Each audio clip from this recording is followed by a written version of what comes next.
SS news சேனலில் ஒளிபரப்பாகும் பிரபலங்களின் பேட்டி, அதில் அவர்கள் வெளிப்படுத்தும் கருத்துக்கள் அனைத்திற்கும் அவர்களே பொறுப்பு. அதற்கும் எஸ்எஸ் நியூஸ் நிறுவனத்திற்கும் எந்த தொடர்பும் கிடையாது. கொறடா யாருன்னு இன்னும் முடிவாகலன்னு இவர் சொல்றதையும் பார்த்தா ஒரு திரிசங்கு நிலையில 4 எம்எல்ஏக்களுக்குமான பதவி மீண்டும் வர வாய்ப்பு இருக்கு. சூடுபட்ட பிறகும் கூட விஜய் மீதான மோகம் வேலுமணி அன்கோவுக்கு இன்னும் குறையல. ரியவில்சன் அவருக்கு தமிழ் சரளமாக வரலைங்கிறது ஒன்றும் பெரிய குற்றம் கிடையாது. அவர் சொன்ன தமிழ் உச்சரிப்புக்கும் கிறிஸ்தவ மதத்துக்கு என்ன சார் சம்பந்தம்? என்னுடைய பைபிள்ல இதெல்லாம் சொல்லியிருக்கு. சரி, அதென்ன என்னுடைய பைபிள், அது என்ன கிறிஸ்தவம்? நீங்க என்ன சார் சொல்ல வரீங்க? இந்த விக்டிம் கார்டை எவ்வளவு காலத்துக்கு பயன்படுத்துவீங்க? நீ விக்டிமே இல்லையே, உங்களை யார் மதம்னு சொன்னா? ஒரு துறை சார்ந்த ஒரு விளக்கத்தை மூத்த அமைச்சர்கள் சொல்லக்கூடாதுலாம் ஒன்றும் கட்டாயம் கிடையாது. கடந்த காலங்களில் நடந்திருக்கு. ஆனா எது நடந்தாலும் இந்த 3 பேர் பதில் சொல்லிட்டு, ராஜ்மோகன் தலைமையில தான் இந்த அணியை போட்டோம். இதெல்லாம் கட்சியில செய்தி தொடர்பாளர்களுக்கு, சட்டமன்றத்துல கிடையாது. ஜெயிச்சா எடப்பாடி காரணம், தோத்தா அந்தந்த மாவட்ட செயலர், அது பதவி பறிக்கப்பட்ட மாவட்ட செயலர் தான் காரணமா? கேட்பாங்கல்ல கேள்வி. தெருவில் உட்காந்து வாதிக்கிற விஷயமா சார் இது? அந்த தலைமை பண்பு இன்னும் எடப்பாடிக்கு வரலைங்கிறத நான் 7 வருஷமா சொல்றேன். யாருமே நம்ப மாட்டேங்கிட்டீங்க. கபலீகரம் தொடங்கி விட்டது. அதை வளர விடாதீங்க, காப்பாற்றிக்கோங்க. அவ்வளோதான். நான் 30 ஆண்டு காலமாக அண்ணாதிமுக பார்த்த பத்திரிகையாளர் தான் நான் சொல்றேன். எஸ்எஸ் நியூஸ் நேயர்களுக்கு வணக்கம். நான் கார்கே.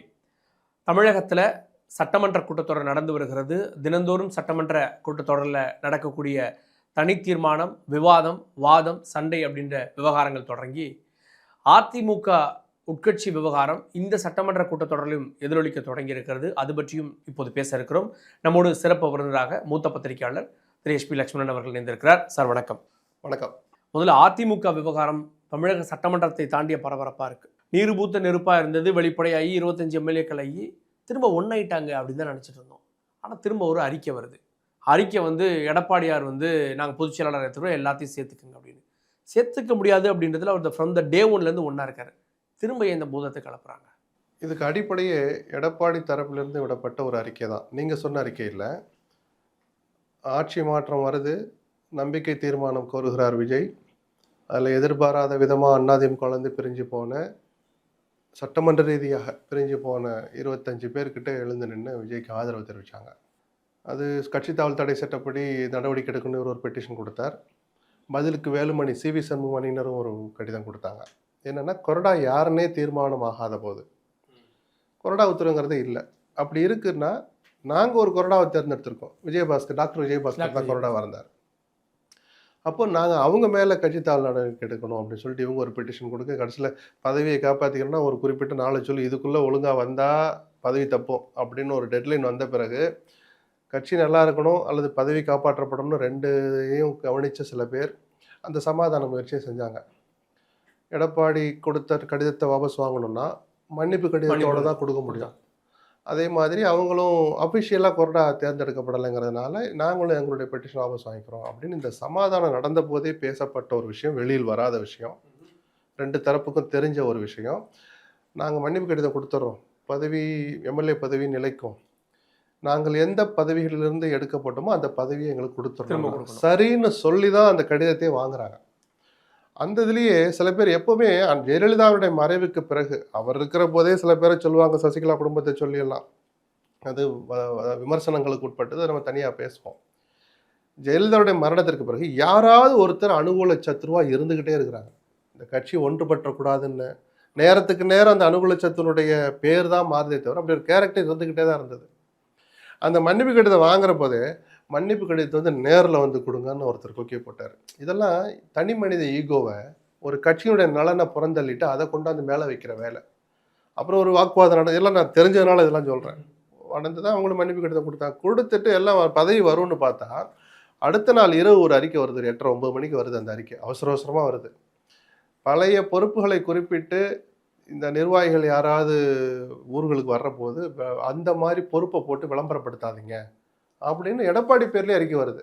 அப்படி என்ன உங்களுக்கு அவ்வளவு கோபம்? உங்களுக்கு அந்த சமாதானம் பண்ணி மன்னிப்பு கேட்டுட்டு சரி நான் கொடுக்குறேன்னு சொல்லி தானே அவங்களும் இதோடு வந்தது.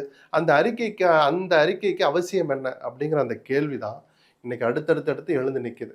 ஒரு தனி மனித ஈகோ, அதுக்கு தலைமை பொறுப்பில் இருக்கிற எடப்பாடியும் பலியானாருங்கிறது தான் துரதிருஷ்டவசமானது. நான் சில பேர் தனிநபர்கள் பேரை சொல்ல விரும்பலை. யாரோ எக்ஸோ ஒய்யோ சொல்கிறாங்கன்னா, இல்லைப்பா நம்ம ஒத்துக்கிட்டதானப்பா போகிறாங்கப்பா அப்படின்னு சொல்லிட்டு போகிறத விட்டுட்டு அந்த அறிக்கையை விட்டதன் மூலமாக இவர் இன்னும் திருந்தலைங்கிற முடிவுக்கு அந்த 25 பேர் வந்தாங்க. அந்த 25 பேரில் திருப்பி ஒரு 4 பேர் இவர் பக்கம் இழுத்தார். இப்போ ஏதோ 20 பேரோ எவ்வளோ இருக்கிறதா 19 பேர் இருக்காங்க. 6 பேர் அங்க போயிட்டாங்களே. 19 20 இருக்கட்டும். கிட்டத்தட்ட சரிபாதியாக பிரிஞ்சு நிற்கிறாங்க அந்த அணியினர். இது எதிர்பார்த்தது தான். கட்சி நல்லா இருக்கணும் அப்படின்னு நினைச்சாருன்னா எடப்பாடி, அவர் விட்டு கொடுத்து போறதுல தப்பே கிடையாது. செயற்குழு பொதுக்குழு கூட்டக்கூடாது அப்படிங்கிறதுல உறுதியா இருந்தீங்கன்னா, அப்புறம் நீங்க தோல்வியை பத்தி பேசவே கூடாதுன்னா அப்புறம் எப்படி ஒரு தலைவனுக்கு அது அழகா இருக்க இல்ல முடியும்? அந்த மாவட்ட செயலாளர் பதவின்றது தான் ஒவ்வொரு கட்சிக்காரனுக்கும் ரொம்ப கௌரவமானது. அதுக்கப்புறம் தான் அலங்கார இணை துணை அப்படின்றதெல்லாம், துணை பொதுச் செயலாளர் இதெல்லாம். அந்த பொறுப்பு தான் இந்த அதிருப்திக்கு இன்னும் காரணம்னு சொல்ல வரீங்களா? இல்ல இவங்க வந்து எப்படியாவது ஆளுங்கட்சியில ஒரு பதவியை வாங்கிடணும், குறிப்பா ஏதாவது ஒரு மினிஸ்டர் வாங்கிடணும். இல்ல அதுல அப்படின்னு அந்த துடிக்கிறாங்க. 25 பேர் முகத்தில் கரி பூசப்பட்டது. அது வரலாற்று உண்மை. அதை யாருமே மறுக்க முடியாது. என்சின ஆதரிச்சவங்கள விஜய் கிட்டத்தட்ட நடுத்தரில் விட்டு போயிட்டார். அது சரியான கைடன்ஸ் கொடுக்காம விட்டுட்டார். 28 பேர் வரலைன்னா நீங்க இப்படி ஆதரிச்சு ஓட்டு போடவே முடியாதுங்கிற ஒரு அட்வைஸை அவரும் சொல்லல. அவரை விட பல மடங்கு அனுபவம் வாய்ந்த இவர்களுக்கும் அது ஒரு தோணவே இல்லை. இன்னைக்கு தப்பு பண்ணிட்டோம் தான் அதை அவங்க உணர்றாங்க. ஆனா அதனாலதான் இப்ப ஒரு வாரம் 10 நாளா வேலுமணி தரப்பு ஒரு முயற்சி எடுக்கிறாங்க. நம்ம 2/3 ரெடி பண்ணிக்கிட்டு திரும்ப விஜயை போய் ஆதரிப்போம், மந்திரி பதவி வாங்குவோம்னு. நான் திரும்ப சொல்றேன், நான் விஜய்ங்கிறதுக்காக சொல்லல. இதெல்லாம் அவ்வளவு சுலபத்தில் நடக்கிறது இல்லை. ஒரு நம்பர் குறைஞ்சாலும் திருப்பி அதே கட்சி தாவல் தடை சட்டப்படி நடவடிக்கைக்கு அவங்க எல்லாம் உள்ளாவாங்க. நான் பயமுறுத்துறதுக்காக சொல்லல, ப்ராக்டிக்கலா பேசுறேன் நான். அதுலயே அதனால சில பேர் இல்ல அவசரப்படாதீங்க, நம்ம ஏற்கனவே ஒரு டோஸ் சூடுபட்டுட்டோம் அப்படிலாம் சொல்றாங்க. பிளஸ் இங்க இருந்து போனவங்களுக்கும் எங்க கட்சி ரீதியா பதவியிலையும் பெருசா இல்லை. கட்சியில போய் சேர போறதுக்காக வேலுமணி அனுக்க முயற்சி பண்ணல, அமைச்சர் பதவிக்காக. ஆனா அது என்ன பொறுத்த வரைக்கும் அது செகண்டரி தான். அவங்க எதிர்பார்க்கறது மாவட்ட செயலாளர் பதவியை கொடுங்கங்கிறாங்க. முக்கியமானது அதுதான். கேந்திரமான பதவிங்கிறது அப்பதான் லோக்கல்ல மதிப்பு இருக்கும். மதிப்புங்கிறத விட வேலை செய்யறது. சம்பாரிச்சு வச்சிருக்காங்க இவரு, அதை புரிஞ்சுக்கணும்ல. சம்பாரிச்சு வச்சிருக்காங்க, ஓப்பனா சொன்னா அது செலவு பண்ற பதவி. எதிர்கட்சியா இருக்கிறீங்க, பண்ணிட்டு போறாங்கன்னு விட வேண்டியதானே. நீங்க இவ்வளவு தூரம் பாத்தீங்கன்னா ஒரு எம்எல்ஏக்கள் கூட்டத்தை இன்னைக்கு வரைக்கும் எடப்பாடியில் நடத்த முடியலையே. தேர்தல் முடிஞ்சு 4 மாசம் ஆக போகுது. எம்எல்ஏக்கள் கூட்டம் இன்னைக்கு வரைக்கும் நடக்கல சார். எங்க நினைச்சு சொல்லுங்க பாப்போம். அந்த ஒரு பாயிண்ட் தான் இசைக்கு சுப்பியா போய் வழக்கு போட்டிருக்காரு. ராஜினாமா செல்லாதுன்னு போய் அக்ரி ஒரு வழக்கு போட்டாரு ஸ்பீக்கருக்கு எதிராக.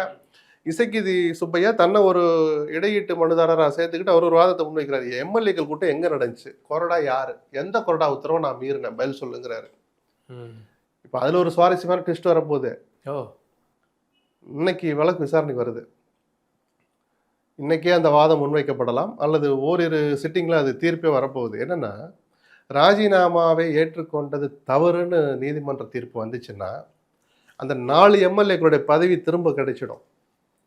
எந்த 4 எம்எல்ஏ? அந்த 2 விஜயபாஸ்கர்ல விட்டுருங்க.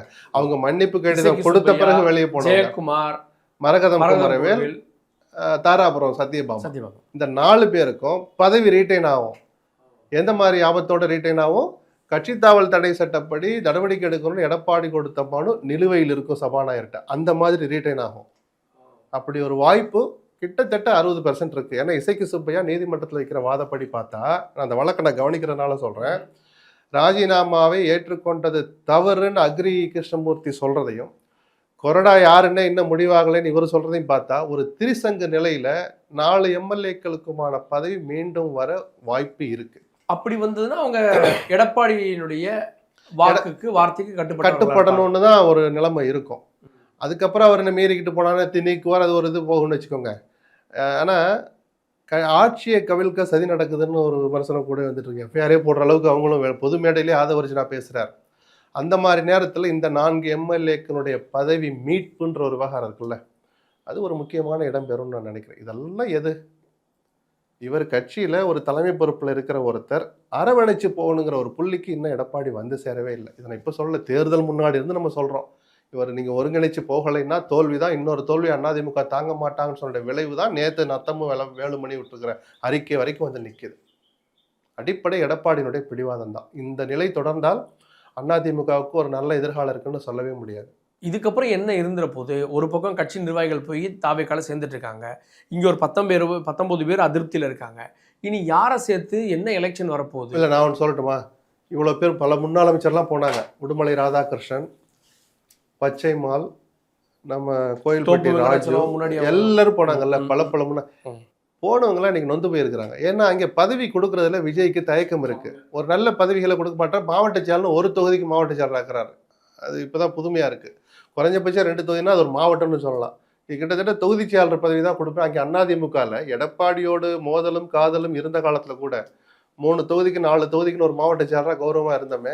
இங்க அது கூட கொடுப்பாங்களான்னு தெரியாது. கொடுத்தாலும் ஒரு தொகுதிக்கு தர்றாங்க. சிவி சண்முகம் வேலுமணி போன்றவங்க 6ல இருந்து 10 அந்த தொகுதிகளை பயத்துல மாவட்ட செயலரா அந்த அவசரப்பட்டுட்டோமோ அப்படிங்கிற உணர்வு பல முன்னாள் அமைச்சர்களுக்கும் அதிமுக முக்கியஸ்தர்களுக்கும் இருக்கு. தாவேக்கால போய் இணைஞ்சவங்களுக்கு. ஏன்னா இன்னைக்கு வரைக்கும் அதனால பதவியும் போட முடியல அவரால. விஜய்க்கு ஒரு விஜயபாஸ்கருக்கு கொடுத்திருக்காரு. இல்ல அதான் அந்த மண்டல விஜயபாஸ்கர் என்ன பதவி பொறுப்பாளர். கொடுத்திருக்காங்க? மண்டல பொறுப்பாளர்னு கொடுக்கலையே. விராலிமலை தொகுதிக்கு ஒரு மாவட்ட ஒரு செயலாளர், மாவட்ட செயலாளர். துணை பொதுச் செயலாளர்னு அந்த கரூர் விஜயபாஸ்கர் கொடுத்திருக்காங்க. யாருக்கு கீழே எத்தனை துணை பொதுச் செயலாளர்கள்? துணை பொதுச் செயலாளர்னா கௌரவமான பதவி தான். அதிமுகல 2 பேர் தான். அங்க எத்தனை பேர் போட்டு கிட்டத்தட்ட 13 பேர் துணை பொதுச் செயலாளர் வச்சிருக்காங்க. அது 10ஓட 11 தான். இப்படி போய் இருக்கணுமான்னு ஒரு சஞ்சலத்தில், வேதனையில், தப்பு பண்ணிட்டோமோங்கிற ஒரு உணர்வுல இருக்கிற அவங்கள எடப்பாடியினுடைய பிடிவாதம் தளர்ந்தால் அத்தனை பேர் திருப்பி அதிமுக வர வாய்ப்பு இருக்கு. இந்த வாய்ப்பு எடப்பாடி தவற விடலாமா? இல்ல நீங்க சொல்றது எம்ஆர் விஜயபாஸ்கர், சி விஜயபாஸ்கர், மற்ற 4 பேர் பிளஸ் இப்போ அங்க இல்ல போனவங்க. எல்லாரையும் சொல்லாதீங்க. எல்லாருமே அப்படியே வந்துட முடியாது. எல்லாருக்கும் இங்க பதவி கொடுத்துட முடியாது. இன்னும் பதவி கிடைக்காமல் இருக்கிற, நமக்கு எது என்ன ஆகுமோன்னு தயங்குற அச்சத்தில் இருக்கிற பல பேர் அங்க போய் சேர்ந்திருக்கிறாங்கல்ல. திருப்பி கூட்டிட்டு வாங்க. இந்த உடுமலை அங்க போனவங்க ராதாகிருஷ்ணன் மட்டும் மாதிரி, தானே? கடம்பூர் ராஜு மாதிரி அப்படி ஆமா, பல பேர் அங்க போனவங்களுக்கு இன்னும் பதவியே கொடுக்கல சார். கொடுக்க முடியாது சார். நீங்க மாவட்ட செயலாளர் கிட்டத்தட்ட எல்லா தொகுதிகளுக்கும் போட்டு முடிச்சார். எம்எல்ஏக்கள் அத்தனை பேருக்கு கிட்டத்தட்ட மாவட்ட செயலர் ஆக்கிட்டார். அந்த தொகுதிக்கு செயலாளர்னு ஆக்கி இவங்களுக்கு போய் என்ன பதவி கொடுக்க முடியும்?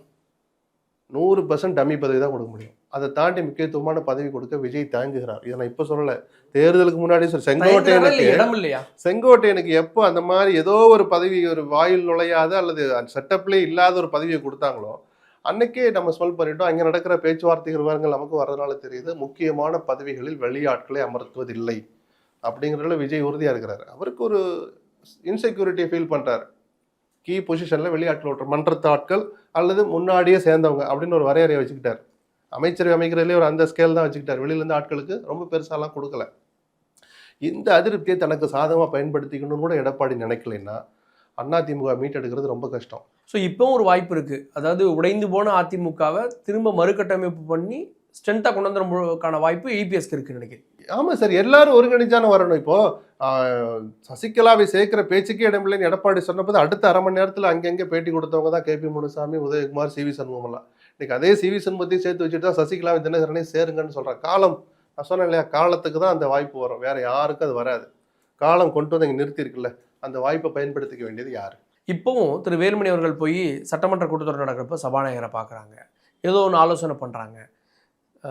சிவி சண்முகம் கேட்குற, நான் ஏன் எடப்பாடியை பார்க்கணும் அப்படின்னு கேட்குறாரு. இதெல்லாம் இவங்க ஏன்னா நான் சொன்ன அனுகூல சத்துருன்னு ஒரு ஆள் இருந்துகிட்டே இருப்பாங்கன்னு அவங்கள விட்டு அறிக்கை. கொஞ்ச நாள் கேபி முனுசாமி இந்த வேலையை பார்த்தார். எடப்பாடி என்ன சொன்னாலும் அதுக்கு ஒரு விளக்க அறிக்கை கொடுக்குற மாதிரி பதவுரை பொழிவுரை அவரை அங்கே உட்காந்து கொடுப்பார். அந்த வேலையை இப்போ அக்ரி கிருஷ்ணமூர்த்தி பண்றாரு. அதுக்கு இடையில கொஞ்ச நாள் உதயகுமார் பண்ணார். உதயகுமாருக்கு சில யதார்த்தம் புரிஞ்சு போச்சு. என்னவெல்லாம் நம்ம சொன்னோம், கட்சி ஒருங்கிணைலைன்னா படுதோல்வியை சந்திக்கணுங்கிறது தென் மாவட்டத்தை சேர்ந்த உதயகுமார் இன்னைக்கு அனுபவபூர்வமாக உணர்ந்ததுனால இன்னைக்கு ரொம்ப எல்லாம் அந்த மாதிரி பேசுறது இல்லை. அக்ரி கிருஷ்ணமூர்த்தி அதை எடுத்துக்கிறார். அவர் சீண்ட இந்த பதிலடிகள் தவிர்க்க முடியாத ஆயிடுது.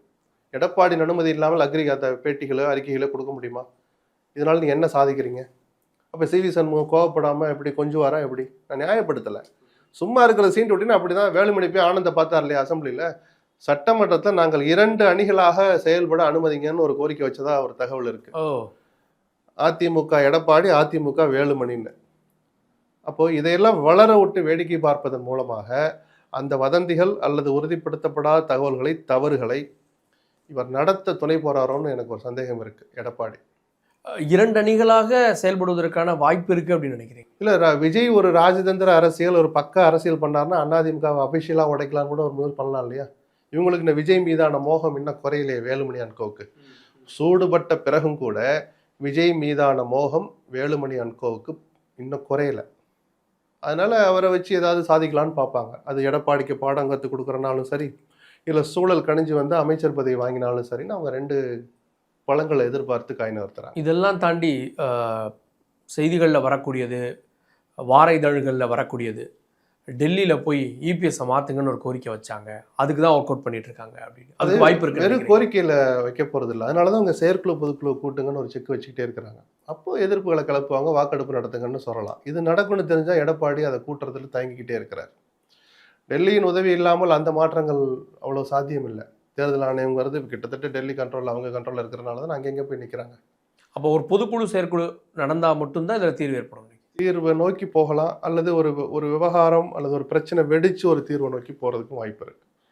இந்த ஒரு சூழலில் சட்டமன்றத்தில் ஆதவர்ஜினா சொல்கிறாரு, உண்மையான அதிமுகவை இதை பார்க்குறாங்க, அதனால அதிமுக சேர்ந்தவங்க இங்கே வந்து சேர்றாங்க அப்படின்றாரு. அதிமுக நாங்கள் தான் அந்த ஆறா திமுகவுடைய வலுவான எதிர்ப்பு தான் அதிமுக அப்படின்ற அந்த புள்ளியே இன்னைக்கு தாவேக்க இன்னைக்கு எடுக்கல. மதுரை மாநாட்டிலேயே விஜய் எடுத்துட்டார். தேர்தலுக்கு முன்பாக மதுரையில் 2வது மாநில மாநாடு நடந்துச்சுல, தாவேக்காவுடைய 2வது மாநாடு. முதல் மாநாடு கட்சி தொடங்கினப்ப நடந்தது விக்கிரவாண்டியில். 2வது மாநாடு மதுரையில் அவர் பேசினார். இன்னைக்கு அதிமுக எந்த கதியில் இருக்கு பார்த்தீங்களா, தொண்டர்கள்லாம் வேதனையில் இருக்கிறாங்க, கிட்டத்தட்ட உங்களுக்குலாம் நான் இருக்கிறேன், எனக்கும் தலைவர் எம்ஜிஆர் தான் என்னைக்கு மதுரையில் அவர் சொன்னாரோ அன்னைக்கே அதிமுக அவருடைய வாக்கு வங்கிக்கு அவர் குறி வச்சுட்டார். நான் தேர்தலுக்கு முன்னாடியும் சொல்லிகிட்டே வரேன், உஷாராக இருக்கணும் உஷாராக இருக்கணும்னு. எதிர்பார்த்த மாதிரி அதிமுக வாக்கு வங்கியும் தாவேக்காக போச்சு. எல்லா கட்சியுடைய வாக்குகளும் போச்சு, அதிமுகவுடைய வாக்குகள் பெருவாரியாக போச்சு. தேர்தலுக்கு பிறகு நிர்வாகிகளும் பெருவாரியாக போய் சேர ஆரம்பிச்சாங்க. இப்போ திமுக வந்து இவ்வளோ பேர் கூட்டம் கூட்டம் போய் சேர்றாங்களா? ஏன்? திமுக வந்தாலும் ஆட்சி பொறுப்பு இழந்திருக்கு, திமுக வந்தாலும் எதிர்கட்சியாக உட்காந்துருக்கு. அவங்களுக்கு இருக்கிற ஒரு கட்டுப்பாடோ ரோஷமோ ஏன் அதிமுககாரர்களுக்கு இல்லை? ஏன் இந்த பயம் கலந்த ஒரு ஒரு சுய பாதுகாப்பு இல்லாத உணர்வு அவங்களுக்கு ஏன் வந்துச்சு? 2வது முறை அந்த துணிச்சலை கொடுக்கிற வாய்ப்பை கொடுக்கிற பணியை எடப்பாடி தவற விட்டார் செய்யாமல்.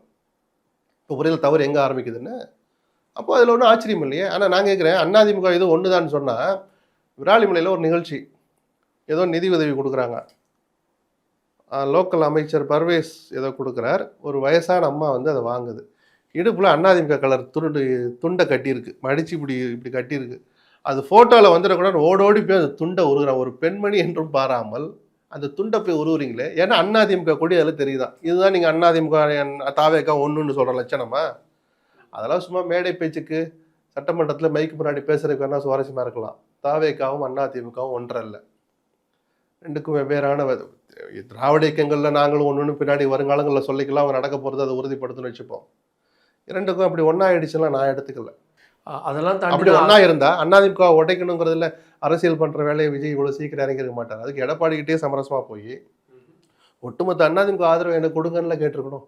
அவர் கரெக்டாக சிவி சண்முக வீட்டுக்கு தானே அன்னைக்கு போனார், பிரிக்க வச்சார். அதில் எனக்கு உடன்பாடு இல்லை. அந்த நிலைமையெல்லாம் இன்னும் வரல, வராதுன்னு நான் சொல்ல மாட்டேன். அதிமுக இன்னைக்கு 40க்கும் மேற்பட்ட இடங்கள் ஜெயிச்சிருக்குன்னா அது எடப்பாடியாருடைய செல்வாக்கு அப்படின்னு அக்ரி கிருஷ்ணமூர்த்தி சொல்றாரு. எடப்பாடியார் தோல்வி அடைஞ்சிருந்தாலும் இவ்வளவு இடங்கள் வென்று இருக்கிறதுக்கு அவர் காரணம் இல்லையா? இது எடப்பாடியை ஒழிக்கிற வேலை. இந்த ஒரு மாய வலையில தான் அவர் தொடர்ந்து சிக்கிக்கிட்டே வர்றார் எடப்பாடி. அவருக்கு இப்படியே சொல்லி சொல்லி அவரை உசுப்பேத்தி யதார்த்தத்தை புரிய விடாம பண்ணி, பாட்டாளி மக்கள் கட்சியினுடைய சிவி சண்முகம் சொன்ன அந்த ஒரு வார்த்தை தான் உண்மை. பாட்டாளி மக்கள் கட்சி இல்லைன்னா இன்னைக்கு அந்த வட மாவட்டங்களில், அந்த திருச்சிக்கு இந்த பக்கம் சென்னையை நோக்கி இருக்கிற மாவட்டங்களில் லெஃப்ட்ல ரைட்ல இத்தனை இடங்கள் அதிமுக ஜெயிச்சிருக்காது. 13 இடங்கள். அதுக்கு தான் சிவி சண்முகம் வேலுமணி கேட்டாங்க. அப்போ 41 இடம் ஜெயிச்சதுக்கு எடப்பாடி காரணம்னா, மீதி கிட்டத்தட்ட 190 இடத்துல தோத்தமே அதுக்கு யார் காரணம்? ஜெயிச்சா எடப்பாடி காரணம், தோத்தா அந்தந்த மாவட்ட செயலர், அது பதவி பறிக்கப்பட்ட மாவட்ட செயலர் தான் காரணமா? கேட்பாங்கல்ல கேள்வி. இப்படி பொதுவெளியில் உட்காந்து வாதிக்கிறதா? அதுக்கு தானே தலைமை காலத்தில் ஒரு ஆரோக்கியமான கூட்டத்தை கூட்டுங்கன்னு சொன்னாங்க. பொதுக்குழு செயற்குழு கூட்டுங்கன்னு சொல்றாங்க. தெருவில் உட்காந்து வாதிக்கிற விஷயமா சார் இது? அந்த தலைமை பண்பு இன்னும் எடப்பாடிக்கு வரலைங்கிறத நான் 7 வருஷமா சொல்றேன். யாருமே நம்ப மாட்டேன்ட்டீங்க. அவர் மதிக்க தகுந்த தலைவர், அதெல்லாம் வேற. தலைமை பண்புங்கிறதுக்கு முதல்ல விட்டு கொடுக்கறதுங்கிற ஃபர்ஸ்ட் கேரக்டர் இருக்கணும். எடப்பாடி கிட்ட துளி கூட இல்லை. இதையெல்லாம் தாண்டி தான் தொண்டர்களை உற்சாகப்படுத்துகிற மாதிரி அக்ரி கிருஷ்ணமூர்த்தி சட்டமன்றத்திலே பேசுகிறார். மின்னலை விழுங்கி மின்சாரத்தை கொப்பளிக்கும் எடப்பாடியாரின் அப்படின்னு பேசுகிறாரு. அதெல்லாம் சொன்னேன், மைக்கை பார்த்தா அது பேச்சு வழக்கு, அது ஒரு அலங்காரத்துக்காக பேசுறதா இருக்கலாம். நிஜம் அது அல்ல. யதார்த்தத்தை புரிஞ்சுக்கிட்டிங்கன்னா அதிமுகவை காப்பாற்றலாம். இல்லாட்டி அடுத்துட்டு வேறு வேலை தான் பார்க்கணும். புது வரவுகள் வந்து கபலீகரம் பண்ணிட்டு போயிடுவாங்க. கபலீகரம் தொடங்கி விட்டது, அதை வளர விடாதீங்க, காப்பாற்றிக்கோங்க. அவ்வளோதான். நான் 30 ஆண்டு காலமாக அதிமுக பார்த்த பத்திரிகையாளனா நான் சொல்கிறேன். எடப்பாடியாருடைய தலைமைத்துவத்துக்கு, தலைமை பதவிக்கு ஆபத்து இருக்குன்னு நினைக்கிறீங்களா? ஆபத்து இப்போ வரல சார், எப்பயோ வந்தாச்சு. 2024 நாடாளுமன்ற தேர்தல் முடிஞ்ச உடனே இவரை போய் கேள்வி கேட்கணுனால சேலத்துக்கு 6 பேர் போனாங்க. அப்படி ஒரு மீட்டிங்க நடக்கலன்னு பச்சை போய் சொன்னார்ல சார், வேலுமணியை பக்கத்தில் வச்சு. ஆமா, இன்னைக்கு எல்லாரும் தான் போனதான் இன்னைக்கு போட்டு பொதுவெளியில உடைக்கிறாங்களே. எடப்பாடி நான் சொன்னது தப்புன்னா ஒரு வருத்தமா தெரிவிச்சிருக்கிறாரா? அப்ப என்னைக்கு அவர் அதை மூடி மறைக்கணும்னு நினைச்சாரோ அன்னைக்கே அதிமுக அழிவுக்கு அவரும் துணை போனான்னு அர்த்தம். தலைமை பண்புக்கு அவர் தகுதியற்றவராக அன்னைக்கே ஆகிட்டார். சரி, இவ்வளவு பேர் வராதவங்களாம் வந்துட்டாங்களே, என்னப்பா வேலுமணி நீயுமா, தங்கமணி நீயுமா வந்துட்டு அன்னைக்கு பயங்கர ஷாக் ஆனார். சில உணர்வுகளை நான் இன்னைக்கு வெளியே சொல்லக்கூடாது, அந்த ரூம்குள்ள நடந்தது, அது நாகரிகம் இல்லை. அன்னைக்கு அவ்வளவு ஷாக் ஆனார்ல. அப்போ நமக்கு ஆபத்து நெருங்கிடுச்சுன்னு இல்லை, நம்ம தலைமை பண்புக்கு இவ்வளவு தூரம் ஆபத்து கேள்விக்குறி வந்துடுச்சேன்னு அன்னைக்கு கொஞ்சம் உஷாராயிருந்தா அவங்க என்ன கேட்டாங்க, அண்ணன் நீங்க தானே 2வது தடவை முதலமைச்சர் ஆகணும், இப்ப இருந்தே வேலையை தொடங்கினா தானே இன்னும் 2 வருஷத்துல அசம்பிளி எலெக்ஷன் வரப்போன்னு 24 மே ஜூன்ல போய் சொல்லிட்டு வந்தாங்க. அசரவே இல்லையே. அதை தூக்கி இடது கையில தானே பிறந்தள்ளனர். இன்னைக்கு நாங்கள் அம்மாவின் பிள்ளைகள், அம்மாவால் அறிமுகப்படுத்தப்பட்டவர்கள், அம்மாவால் வளர்க்கப்பட்டவர்கள் தினகரனை பக்கத்துல வச்சுட்டு பேட்டி கொடுத்தார்ல, அது ஒரு 1.5 வருஷம் முன்னாடி கொடுத்தா இன்னைக்கு அண்ணாதிமுக இருக்கிற நிலைமையே வேறங்க. தினகரனுடைய வாக்கு வங்கின்னு பார்க்காதீங்க, கட்சி ஒன்னாயிடுச்சுங்கிற உணர்வு முதல்ல தொண்டனுக்கு. சசிகலாவே சேர்த்திருக்கணும், யாரை வேணாலும் சொல்லுங்க சார். இன்னைக்கு இந்த 4 பேர் எம்எல்ஏ திமுக உட்காருங்க, அவங்க அண்ணாதிமுக எம்எல்ஏ உட்காந்துருக்கணும் சார்.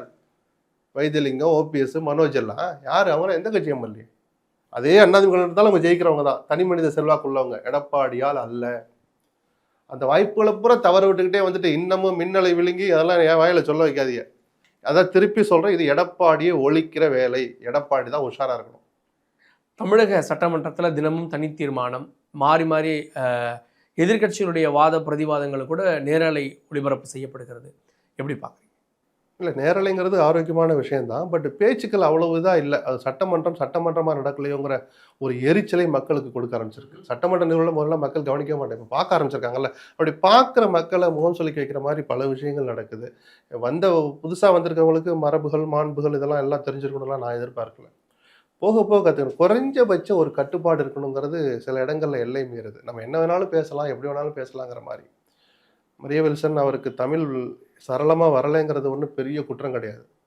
இதை இந்த விவாதத்துக்கு காரணமான அந்த ராஜேந்திரனே சொல்லி காட்டுறார், அது ஒன்றும் குற்றமாக நான் சொல்லலை அப்படின்னு. மதிமுக ராஜேந்திரன். ஆமாம், அதுக்கு அவ்வளோ கோபம் காமிச்சிருக்கணுமா அமைச்சர்? திடீர்னு கிறிஸ்தவ மதங்கிறார். இதுதான் இந்த ஆட்சியின் மீது எரிச்சலை கொண்டு போகுதுன்ற நான். நீங்கள் இதெல்லாம் கவனித்து தவிர்க்கலைன்னா நீங்கள் தவறு செய்யாமலேயே மக்கள் முகம் சொல்லிக்க ஆரம்பிப்பாங்க. அவர் சொன்ன தமிழ் உச்சரிப்புக்கும் கிறிஸ்தவ மதத்துக்கும் என்ன சார் சம்பந்தம்? என்னுடைய பைபிள்ல இதெல்லாம் சொல்லியிருக்கு. சரி, அதென்ன என்னுடைய பைபிள், அது என்ன கிறிஸ்தவம்? எல்லாரும் தான். என் பையனே கிறிஸ்தவ ஸ்கூல்லாம் படிக்கிறான். யார் அதை வெறுத்தா? தமிழை பற்றி, உச்சரிப்பை பற்றி சட்டமன்றத்தில் பேசுகிற போது எல்லாருக்கும் புரியுற மாதிரி தமிழில் பேசுங்கன்னு சொல்கிறதுக்கும் மதத்துக்கும் என்ன சார் சம்பந்தம்? நீங்கள் என்ன சார் சொல்ல வரீங்க? இந்த விக்டிம் கார்டை எவ்வளோ காலத்துக்கு பயன்படுத்துவீங்க? நீ விக்டிமே இல்லையே. உங்களை யார் மதம்னு சொன்னா? கிறிஸ்துவ மதத்தில் பிறந்து கொண்டு இப்படி தமிழை கேவலப்படுத்தலாமா? அப்படியே சொன்னார் ராஜேந்திரன்? சொல்லுங்க சார், மதம் எங்க சார் வந்துச்சு? எவ்வளவு தமிழ் படித்தாலும் உங்களுக்குலாம் புரியாதுன்னா நீங்க என்ன சொல்ல வர்றீங்க? சும்மா கடந்த கிறிஸ்துவத்தை இப்ப விமர்சனத்துக்குள்ள இழுத்துட்டு வந்தது யாரு? அவர் தான். பான் கிறிஸ்டியனா? அப்ப அவருடைய வரலாற்றை பார கிளப்புறானா? கிறிஸ்துவ எனக்கு அன்பு மொழியை கற்றுக் கொடுச்சுன்னா இந்த வழக்கு ஒன்று நடந்துட்டு இருக்கு, அது என்ன வழக்கு, அது என்ன மொழின்னு கேட்கறாங்களே, அதுக்கு அமைச்சர் என்ன சார் பதில் சொல்லுவாரு? பாண்டிச்சேரி கோர்ட்ல இதெல்லாம் எதுக்குன்னு கேட்கிறேன் நான். இப்படி பல விஷயங்கள் இங்கே தேவையற்றதெல்லாம் நடந்துகிட்டு இருக்கு. ஸ்பீக்கரும் ஆரம்பத்தில் கொஞ்சம் நல்லா போயிட்டு இருந்தாரு, இப்போ சில விஷயங்கள்ல தடுமாறுறாரோன்னு தோணுது. அவரால் கண்டிக்க முடியல, அல்லது பொதுவெளியில் கண்டிச்சது சாயங்காலம் சபை முடிஞ்ச உடனே அவரை கூப்பிட்டு கண்டிச்சாங்களான்னு தெரியல. சில நேரங்களில் அவர் அந்த தும்ப விடுறாரு, ரொம்ப நூல் விடுறாரு. அவர் அது நல்லதில்லை. மாண்புகளை காக்க வேண்டிய பொறுப்பு சபாநாயகருக்கும் இருக்கு. மற்றபடி பெரிய குற்றம் நடந்து போச்சுலாம் நான் சொல்லலை. தனி தீர்மானங்களை பொறுத்த வரைக்கும் இன்னைக்கு நிறைவேற்றிருக்கிற தொகுதி மறுவரை மசோதா, அந்த மசோதா தொடர்பான தீர்மானம் 24லயே பிப்ரவரி 14 திமுக ஆட்சியிலே கொண்டு வந்தாங்க. 33 இப்பவே இம்ப்ளிமெண்ட் பண்ணணும். எனக்கு ஞாபகம் இருக்கு, ஹைதராபாத்ல நாடாளுமன்ற தேர்தல் பிரச்சாரம் தொடங்குற நேரம், பிரச்சாரமே நடந்துகிட்டு இருக்கு. ஹைதராபாத்ல போய் மோடி பேசுறாரு, இந்த தொகுதி மறுவரை வரப்போகுதுங்கிற மாதிரி ஒரு ஆபத்தான ஒரு கருத்தை வைக்கிறார். ஆகான்னு உஷாராய் தான் நம்ம அந்த தீர்மானத்தை போட்டோம். இப்போ இந்த தீர்மானம் எதுக்கு? பரவாயில்ல, நினைவுபடுத்திட்டே இருக்கணுங்கிறக்கா போடுறீங்க. நேற்று ஒரு தீர்மானம் வந்துச்சு, தமிழ் தாய் வாழ்த்து. தமிழ்நாட்டில் இயங்குகிற அரசு நிறுவனங்கள், கல்வி நிலையங்களில், பொது விழாக்களில் தமிழ் தாய் வாழ்த்துக்கு முதலிடம்னு சொல்கிறீங்க. அந்த தீர்மானத்தை போட்டுட்டு ஸ்பீக்கர் கடைசியாக எல்லாம் மறுப்போரே இல்லைங்க, ஆம் என்போர் அதிகம்ட்டு நிறைவேற்றிட்டார்ல. அதுக்கப்புறம் சொல்கிறாரு, இந்த மசோதாட்டு யாருக்கிட்டே அனுப்பி ஒப்புதல் வாங்கணும் அவசியம் இல்லை, அனுமதி வாங்கணும் அவசியம் இல்லை. அப்போ அந்த மசோதா என்னத்துக்கு? குறைஞ்சபட்சம் இங்கிலீஷில் டிரான்ஸ்லேட் பண்ணி கவர்னருடைய கன்னத்தில் அரைந்த மாதிரி தானே, அரசியல் ரீதியாக அரைகிற மாதிரி தான் அந்த தீர்மானம். இப்படி இந்த தமிழ்நாட்டில் உட்காந்துட்டு இப்படி சேட்டை பண்ணாதீங்க, தமிழ்நாட்டில் தமிழுக்கு தான் முதலிடம்னு சொல்கிற ஒரு தீர்மானத்தை போட்டு மடித்து இங்கே உள்ளே வச்சுக்கோங்களாம் அசம்பிளி செக்ரட்டரியேட்டுக்குள்ளே. அப்போ தீர்மானம் எதுக்கு? அந்த அரசுடைய உணர்வுகளை நம்ம மதிக்கலாம், இந்த மாதிரி தவறுகளை தவிர்த்தா நம்ம இன்னும் பாராட்டலாம். இல்லை, அது இங்கே தீர்மானமாக வந்துருச்சுனாலே ஸ்கூல் காலேஜஸில் இம்ப்ளிமெண்ட் பண்ணிட மாட்டாங்களா அந்த விஷயம்? ஏன் சார் அது கவர்னருக்கு அனுப்புங்க தானே சார். பிரச்சனையும் எங்கே? யூனிவர்சிட்டியிலான பல்கலைக்கழகங்களுடைய வேந்தர் என்கிற அந்த அதிகாரத்தை கையில் வச்சுட்டு தானே சார் ஒவ்வொரு யூனிவர்சிட்டியில் இவ்வளோ அழிச்சாட்டியம் பண்ணுறாங்க. ஆர்.என். ரவியில் ஆரம்பிச்சு அருள் ஏக்கர் வரைக்கும் அவருக்கு அனுப்பிவிடுங்க சார். அவர் போய் அனுப்பி அவர் ஒன்றும் திருந்த போகிறது இல்லை. சரிதானா? தமிழ்நாட்டு மக்களுடைய உணர்வுகளை புண்படுத்துறது தான் தேசிய கட்சிகளுடைய இயல்பு. தமிழ்நாட்டு மக்களுடைய உணர்வுகளை இப்போதைக்கு இங்க புரிஞ்சுக்கவே மாட்டாங்க. இதை நான் சொல்லல. சமீபத்தில் பிஜேபியிலேருந்து வெளியில வந்த அண்ணாமலை சொன்ன வார்த்தை ஆமாவா இல்லையா? இதைத்தானே சார் காலங்காலமா நம்ம சொல்லிக்கிட்டு இருக்கிறோம். அப்ப அப்படிப்பட்ட ஆட்களுக்கு அதை அனுப்பி விடுங்க. மத்திய அரசுடைய கவனம் நாங்கள் இப்படி ஒரு தீர்மானத்தை நிறைவேற்ற சும்மா ஒரு ஃபார்மலுக்காக இங்கிலீஷ்ல டிரான்ஸ்லேட் பண்ணி அனுப்பி விடுங்க. இதைத்தான் பிஜேபியை பார்த்து விஜய் பயப்படுறான்ற விமர்சனத்தை அவர் இன்னும் தொடர செய்கிறாரோன்னு தோணுது எனக்கு. அனுப்புறதுல உங்களுக்கு என்ன சார் குறைஞ்சு போயிட போகுது? அவங்க தானே சார் இந்த அநியாயம் பண்றாங்க. கோர்ட்ல கேஸ் வர்ற போது நாங்க தமிழ் தாய் வாழ்த்த 3ஆவதா பாடம்னு நாங்க சொல்லவே இல்லைன்னு இப்ப உட்காந்து பல்ட்டி அடிக்கிறீங்களே. மனோன்மணி சுந்தரனார் பல்கலைக்கழகத்துல பட்டமளிப்பு விழா நடக்கிறதுக்கு ஒரு வாரம் முன்னாடி துணைவேந்தர் பேட்டி கொடுக்குறாரு. எனக்கு ஒரு சுற்றறிக்கை வந்திருக்கு, தமிழ் தாய் வாழ்த்த 3ஆவதா தான் பாடணும்னு சொல்லி 7 நாள் முன்னாடி ஒரு பேட்டி கொடுக்குறாரு. அப்ப எல்லாம் இந்த மத்திய அரசு எங்க போச்சு? கவர்னர் எங்க போனார்? சொல்லுங்க சார். அதுல இந்த அரசு ஒரு துளி கூட எதிர்வினையாற்ற என்ன எதிர்வினையாட்டினாங்க? இது ஏற்றுக்கொள்ளத்தக்கதல்ல, இது நியாயம் அல்ல, அவ்வளவுதான். கவர்னருக்கு கண்டனங்கிற 3வது வரியை சொல்றது தடுக்கிறது எது சார்? திமுக எதிர்த்த அளவுக்கு இவங்க வந்து பாஜகவையும் மத்திய ஏன் திமுகன்னு போறீங்க? ஒரு தமிழ்நாட்டு மக்களுடைய உணர்வுகளை மதிக்கிற, அந்த உரிமைகளை பாதுகாக்கிற ஒரு தனி மனிதனா சொல்லுங்க சார். ஏன் சார் திமுக துணைக்கு இழுக்கிறீங்க? அவங்க எப்படி எல்லாம் ரெண்டு போட்டேன் நான் இப்படி இருப்பேன்னு காட்டுறதை தடுக்கிறது எது? கவர்னரை நாங்க கண்டிக்கிறோம் சொல்லணுமா இல்லையா சார்? எனக்கு வர உணர்வு கூட அரசுக்கு இல்லைன்னா அப்புறம் எப்படி சார்? எனக்குமான அரசு, உங்களுக்குமான அரசு, நமக்கான அரசு சார் இது. அதுல எல்லாம் இவங்க கோட்டை விடுறாங்களான்னு தோணுது. அதெல்லாம் தாண்டி உதயநிதி கைதுக்கு அப்புறமா சட்டமன்றம் எப்படி இருக்குன்னு நினைக்கிறீங்க? உதயநிதி விசஸ் விஜய், விஜய் விசஸ் உதயநிதி அப்படின்னு ஒரு நெரேட்டிவ் சட்டை இருக்குதா? இல்ல, விஜய் முதலமைச்சராகவும் உதயநிதி காலச்சூழலால் ஸ்டாலின் தோல்வியுற்றதன் காரணமாக உதயநிதி சட்டமன்ற எதிர்க்கட்சி தலைவர் ஆன போதே அந்த அரசியல், அந்த காட்சிகள் தவிர்க்க முடியாதெல்லாம் நம்ம எதிர்பார்த்ததான் நடந்துகிட்டு இருக்கு. 2 பேரும் இப்போ விஜய் இன்னும் கொஞ்சம் அதிகமாக பேசணும்னு நான் எதிர்பார்க்குறேன். இனிமேல் முதலமைச்சர் பேச மாட்டார். அவை முன்னவர் அண்ணன் நீங்க தீர்மானம் கொண்டு வாங்கன்னு ஆதவர்ஜனா ஒரு பொதுக்கூட்டத்தில் பொது மேடையில் பேசினார் ஒரு கட்சி நிகழ்ச்சியில். எதுக்கு முதலமைச்சர் பேச விடாமல் தடுக்கிறீங்க?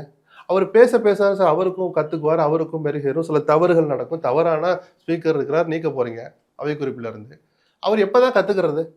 ஆனால் இப்போ இடையில கொஞ்சம் பேச ஆரம்பிச்சிருக்காங்க, எனக்கு ஒரு சந்தோஷம். இது மேலே மேலே வரும் சார். விஜய் நமக்கு பிடிக்கதே பிடிக்கல, அவர் பதவியில் இருக்கிறதுக்கு அவர் நமக்கான முதலமைச்சர். அவர் எப்படி இருக்குன்னு நமக்கு ஆசை இருக்குமா இருக்காதா? அவர் பேசவே கூடாது, நான் பேச விட மாட்டேன். இப்போ என்ன பிரச்சனை நடக்குதுன்னா, ஒரு துறை சார்ந்த ஒரு விளக்கத்தை மூத்த அமைச்சர்கள் சொல்லக்கூடாதுலாம் ஒன்றும் கட்டாயம் கிடையாது. கடந்த காலங்களில் இது நடந்திருக்கு. ஆனால் எது நடந்தாலும் இந்த 3 பேர் பதில் சொல்லிட்டு இருக்காங்க. துறை அமைச்சர் வாயை திறக்கிறது ஆதவர்ஜுனா மாறி மாறி மாறி ரமேஷ், இப்போ ரமேஷ் ராஜ்மோகனையும் ரமேஷையும் இந்த செய்தி தொடர்பாளர்கள் பதவி நியமனம் பத்தி ஒரு அறிக்கை வச்சு எடுத்து பார்த்தீங்கன்னா ரமேஷுக்கும் அந்த இடம் கொடுத்துருப்பாங்க. ராஜ்மோகன் தலைமையில தான் இந்த அணியை போட்டு. இதெல்லாம் கட்சியில செய்தி தொடர்பாளர்களுக்கு, சட்டமன்றத்துல கிடையாது. முதல்ல புரிஞ்சுக்கணும். இப்போ ரமேஷுக்கு தகுதி இல்லைன்னு நான் சொல்லல. அவர் அறநிலைத்துறை சார்பாக அவர் எந்திரிச்சு பதில் சொல்லட்டும் சார். மூத்த அமைச்சர் நீங்க சொல்ற டெசிக்னேட்டட் செங்கோட்டையன் இருக்கிறார், முன்னவர் ஆதவ் இருக்கிறார், அருண்ராஜ் இருக்கிறார், ராஜ்மோகன், இவங்கெல்லாம் பேசுற போது எது நடந்தாலும் இவங்க பேசுறாங்க. சில அமைச்சர்கள் எக்ஸ்ட்ரா பேசுற போதுதான் சரியான ஒரு நடைமுறை அல்லன்னு நம்ம சொல்லி காட்ட விரும்புறோம். தினகரன் வந்து இந்த ஒரு எம்எல்ஏ தொடர்பான வழக்கு ஒன்று போட்டிருந்தார். அந்த வழக்கும் கூட ஆட்சிக்கு ஆபத்தா வரும் அப்படின்ற ஒரு விஷயம் சொல்லப்படுது. ஆட்சிக்கு ஆபத்து வராது. சிபிஐக்கு மாற்றணுங்கிற வழக்கு பெண்டிங் இருக்குல்ல, எல்லாத்தையும் மாற்றணும்னு சொல்லி தான் அந்த ஒரு பெட்டிஷனர் போட்டிருக்கிறாரு. அப்படி சிபிஐக்கு மாற்றப்பட்டால் விஜய் தரப்பினர் மீதான 2வது குடிமைன்னு நம்ம சொல்லலாம். அரசியல் இந்த அரசு அமைந்தது நகர்த்தல்களுக்கு ஏற்ப அந்த வழக்கும் போகும். ஏன்னா கரூர் சம்பவத்திலையும் ஒரு சின்ன ஆபத்து இன்னும் தொடர்ந்துகிட்டே தான் இருக்கு. ஏன்னா ஒரு கேஸ் அங்கே விசாரிக்கிறாங்கன்னா விஜய் எல்லாம் விடுதலை பண்ணிவிடுவாங்க, தாவைக்காவை எல்லாரையும் விடுதலை பண்ணிவிடுவாங்க, அவங்களுக்குலாம் குற்றமற்றன்னு சொல்லிடுவாங்க, நம்ம சொல்ல முடியுமா? அவங்க பார்வை 2 இருக்கும். ஒன்று, இது நடந்தது ஒரு விபத்து, அந்த கட்சியின் நிர்வாகிகளுக்கும் இந்த விபத்துல இந்த சதியோ எதுவுமே இல்லை, அவங்களுக்கு சம்மந்தம் இல்லைன்னு சொல்லலாம். இல்லாட்டி பொறுப்பா இதை செயல்படுத்திருக்க வேண்டியவர்கள் இன்னென்ன நிர்வாகிகள் தான், இவங்கள குற்றவாளின்னு நாங்கள் ஃபிக்ஸ் பண்றோம். இந்த 2 தானே சார் நடக்க போகுது. அப்போ பாதிக்கு பாதி வாய்ப்பு இருக்குல்ல. அது ஒரு குடிமை யாரும் போய் கொடுக்கல, இவங்களே போய் நீட்டினாங்க தலையை, இந்தாங்க எங்கள் குடிமையை பிடிங்க. சிபிஐ வேணும்னு கேட்டதே ஆதவ் தான். அதன் அடிப்படையெல்லாம் போச்சு. போன அந்த சிபிஐக்கு மாற்றப்பட்ட உத்தரவு வந்த அன்னைக்கு தான் புஷி ஆனந்த், நிர்மல்குமாரும் 31 நாள் 35 நாளைக்கு அப்புறம் வெளியே வந்தாங்க. இன்னைக்கு சொல்றாங்களே உதயநிதி டாய்லெட் புரட்சி பண்ணாருன்னு, அந்த புரட்சி ஆரம்பத்திலே பண்ணவங்க இவங்க தான். நான் கிண்டல் பண்ண மாட்டேன். ஏன்னா சட்டம் கொடுக்குற வாய்ப்பு சார். ஏபி ஒரு தீர்ப்பு வர்ற வரைக்கும் அங்கங்க தலைமறைவாக தான் இருப்பாங்க. வக்கீல் சொல்ற அறிவுரை அது. நீங்க நக்கல் பண்ணீங்கன்னா அப்புறம் நீங்க எங்க இருந்தீங்க? 35 நாள் அவராது 2 மணி நேரம் டாய்லெட் போறது 2 மணி நேரம் எடுத்தா கூட நான் தப்புன்னு சொல்ல முடியும். 35 நாளா ஒருத்தர் எங்க போனீங்க சொல்லுங்க? கேட்டா என்ன பதில் சொல்லுவீங்க? ஸோ அது ஒரு ஆபத்து. 2வது, இந்த குதிரை பேர வழக்கு சிபிஐக்கு போச்சுன்னா நீங்க சொன்ன அமமுக தான் தொடங்காது. அது ஒரு இந்த ஆட்சிக்கான சிக்கல், ஆட்சியாளர்களுக்கான ஒரு சிக்கல்னு சொல்லுவேன். விசாரணைக்கு வாங்கன்னா போய் நிற்கணும். அது ஒரு சீரியஸாக போச்சுன்னா ஒரு ஆபத்து தானே அது. பொறுத்திருந்து பார்க்கலாம். நிறைய கேள்விகளுக்கு எங்களோட இணைந்து விடை கொடுத்தீங்க. இணைந்ததுக்கு நன்றி சார். நன்றி.